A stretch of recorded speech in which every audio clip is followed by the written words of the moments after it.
ମାଣବସା ଗୁରୁବାର ଆସିଲେ ଆମ ଓଡ଼ିଆ ଘରେ କେତେ ପ୍ରକାର ପିଠାପଣା ତିଆରି ହୁଏ। ଆଉ ସେ ପିଠାପଣା ଭିତରେ ମଣ୍ଡା ପିଠା ତ ସୁନିଶ୍ଚିତ ତିଆରି ହୁଏ କାରଣ ମା ଲକ୍ଷ୍ମୀଙ୍କର ମଣ୍ଡା ପିଠା ଅତି ପ୍ରିୟ। ତ ସବୁଥର ସେଇ ଏକା ପ୍ରକାର ନଡ଼ିଆ ପୁର ବାଲା ମଣ୍ଡା ନ ବନେଇକି ଏଥର ଟିକେ ନିଆରା ଢଙ୍ଗରେ ନୂଆ ପ୍ରକାର ମଣ୍ଡା ପିଠା ବନେଇବା। ମସଲା ପୁର ମଣ୍ଡା ଆଉ ଛେନା ପୁର ଦିଆ ଏଣ୍ଡୁରି ମଣ୍ଡା। ହ୍ୟାଲୋ ଫ୍ରେଣ୍ଡସ୍, ଜୟ ଜଗନ୍ନାଥ। ତ ଚାଲନ୍ତୁ ଆଜି ସେଇ ମଣ୍ଡା ପିଠା ବନେଇବା। ଏଣ୍ଡୁରି ମଣ୍ଡା ସେଥିପାଇଁ ଏଠି ମୁଁ ନେଇଛି 3 କପ୍ ଚାଉଳ ଚୁନା। ଯେଉଁ କପ୍ରେ ଚାଉଳ ଚୁନା ମାପିକି ନେଇଛି ସେଇ କପ୍ରେ ହିଁ ପାଣି ଦେବି। 3 କପ୍ ପାଣି ଚାଉଳ ଚୁନା ପାଇଁ ମୁଁ ଏଠି 4 କପ୍ ପାଣି ଦେଇଛି କଡ଼େଇରେ।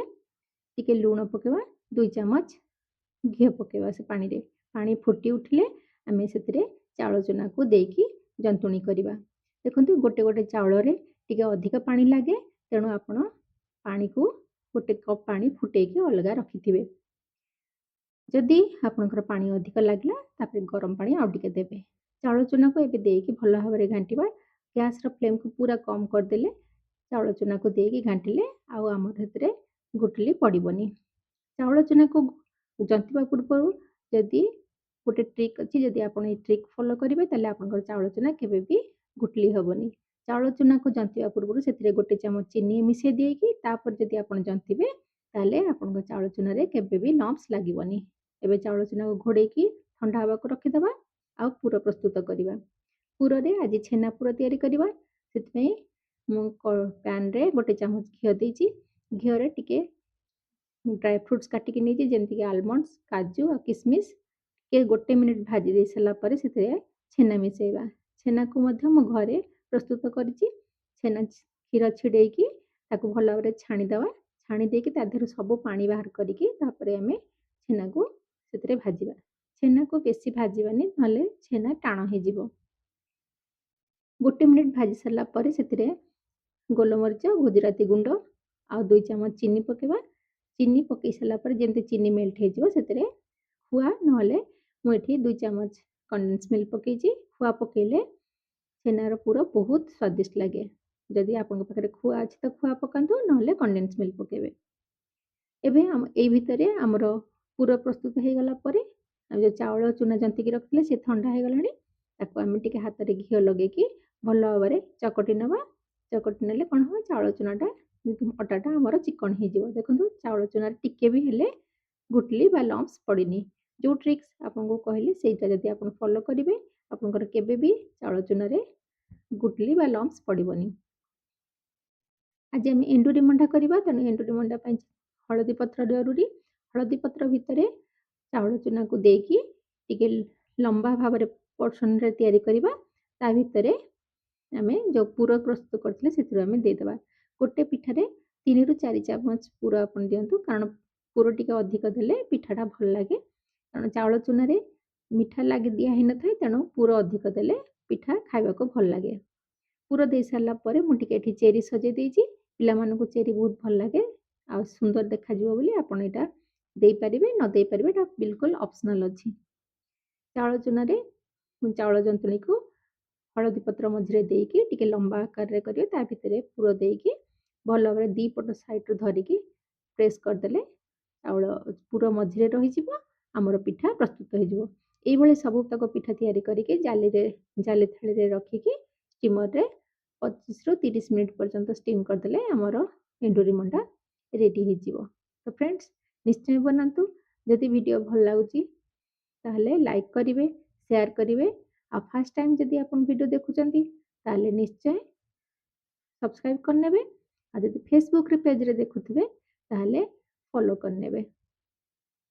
ଦେଖନ୍ତୁ 30 ମିନିଟ୍ ଭିତରେ ଆମର ପିଠା ସିଝିକି ରେଡ଼ି ହେଇଗଲା।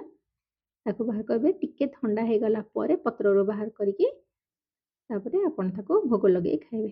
ଏକଦମ ନରମ ଆଉ ଖାଇବାକୁ ବହୁତ ସୁଆଦିଆ ଏଣ୍ଡୁରି ମଣ୍ଡା ନିଶ୍ଚୟ ବନେଇବେ। ଏବେ ଆମେ ମସଲା ପୁର ମଣ୍ଡା ବନେଇବା। ମସଲା ପୁର ମଣ୍ଡାରେ ସେଇ ଚାଉଳ ଜନ୍ତୁଣିକୁ ଆମେ ଗିନା ଭଳିଆ, କଟରା ଭଳିଆ ତିଆରି କରିବା। ଏମିତି ଗୋଲ କରିକି ତା ଭିତରେ ଆମେ ମସଲାର ପୁର ଦେବା, ଯାହାକି ସ୍ପାଇସି ଆଉ ଲୁଣି। ଲୁଣି ଏକ ନୂଆ ପ୍ରକାରର ମସଲା, ଯାହାକି ବିରିରୁ ହିଁ ତିଆରି ହୁଏ। ତ ମସଲା ପୁର ମଣ୍ଡାକୁ ଆମେ ଗୋଲ ଭାବରେ ବନେଇବା। ତେଣୁ ହଳଦୀ ପତ୍ର ଭିତରେ ରଖିକି ହିଁ ଏଇ ପିଠାକୁ ମଧ୍ୟ ସିଝେଇବା। ତେଣୁ ହଳଦୀ ପତ୍ର ଭିତରେ ପ୍ରଥମେ ଆଗ ଚାଉଳ ଜନ୍ତୁଣିକୁ ଯେଉଁ ଆମେ କଟରା ଭଳିଆ ତିଆରି କରିଥିଲେ ତାକୁ ରଖିଦେବା।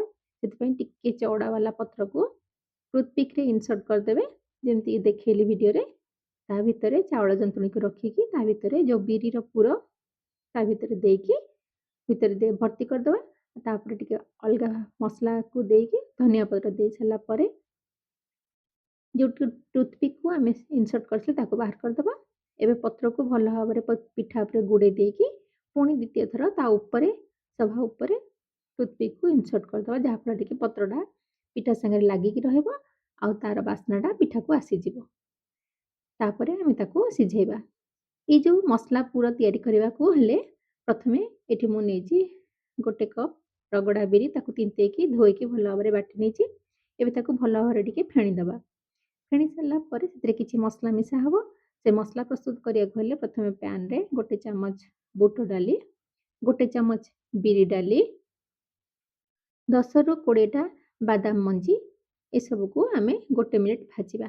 ଯେମିତି ଟିକେ ବାସ୍ନା ଆସିବ ବିରି ଡାଲିର। ତାପରେ ଆମେ ସେଥିରେ ମିଶାଇବା 1 ଚାମଚ ଜିରା, 1 ମୁଠା ଭୃସଙ୍ଗ ପତ୍ର ମାନେ 2ଟାରୁ 3ଟା ଡେମ୍ଫ ଭୃସଙ୍ଗ ପତ୍ର ଆଉ 1 ମାତ୍ର ଶୁଖିଲା ଲଙ୍କା, କାରଣ ପରେ ଆମେ ମସଲାରେ କଞ୍ଚା ଲଙ୍କା ମଧ୍ୟ ୟୁଜ୍ କରିବା, ତେଣୁ 1 ଶୁଖିଲା ଲଙ୍କା ଦେବା। ଦେଇକି ଆମେ 1 ମିନିଟ୍ ଭାଜିଦେବା। ଆଉ ଥଣ୍ଡା ହେଇଗଲା ପରେ ତାକୁ କାଢ଼ିକି ଥଣ୍ଡା କରିଦେବା। ଥଣ୍ଡା ହେଇସାରିଲା ପରେ ଆମେ ତାକୁ ଗୁଣ୍ଡ କରି ଆଣିବା। ଗୁଣ୍ଡ ପୁରା ପାଉଡ଼ର ଭଳିଆ ଗୁଣ୍ଡ ନ କରିକି ଟିକେ ଦରଦରା ଗୁଣ୍ଡ କଲେ ମସଲାଟା ଖାଇବାକୁ ଭଲ ଲାଗେ। ଏମିତି ଦରଦରା ଗୁଣ୍ଡ କରିକି ରଖିବା। ଏବେ ଯେଉଁ ବିରିକୁ ଆମେ ଫେଣିକି ରଖିଥିଲେ ସେଇ ବିରି ଦେହରେ ଆମେ କଞ୍ଚା ଲଙ୍କା, ଲୁଣ ଆଉ ଟିକେ ଆମ୍ବ ଅଦା, ଯଦି ଆମ୍ବ ଅଦା ଅଛି ତାହେଲେ ତାକୁ କୋରିକି ଦିଅନ୍ତୁ। ଯଦି ଆମ୍ବ ଅଦା ନାହିଁ ତାହେଲେ ନର୍ମାଲ ଯେଉଁ ଅଦା ଆମେ ମସଲାରେ ବାଟୁ ସେ ଅଦାକୁ ମଧ୍ୟ ଦେଇପାରିବେ। ଅଦା ଟିକେ ନିଶ୍ଚୟ ଦେବେ, ବିରି ପୁରରେ ଅଦାଟା ଦେଲେ ବହୁତ ଭଲ ଲାଗେ। ତାପରେ ଯେଉଁ ମସଲା ଆମେ ବାଟିକିନା ରଖିଲେ ସେଥିରୁ ଆମେ 2 ଚାମଚ ମସଲାକୁ ବଞ୍ଚେଇକି ରଖିକି ବାକି ସବୁତକ ମସଲା ଏଥିରେ ଦେଇଦେବା।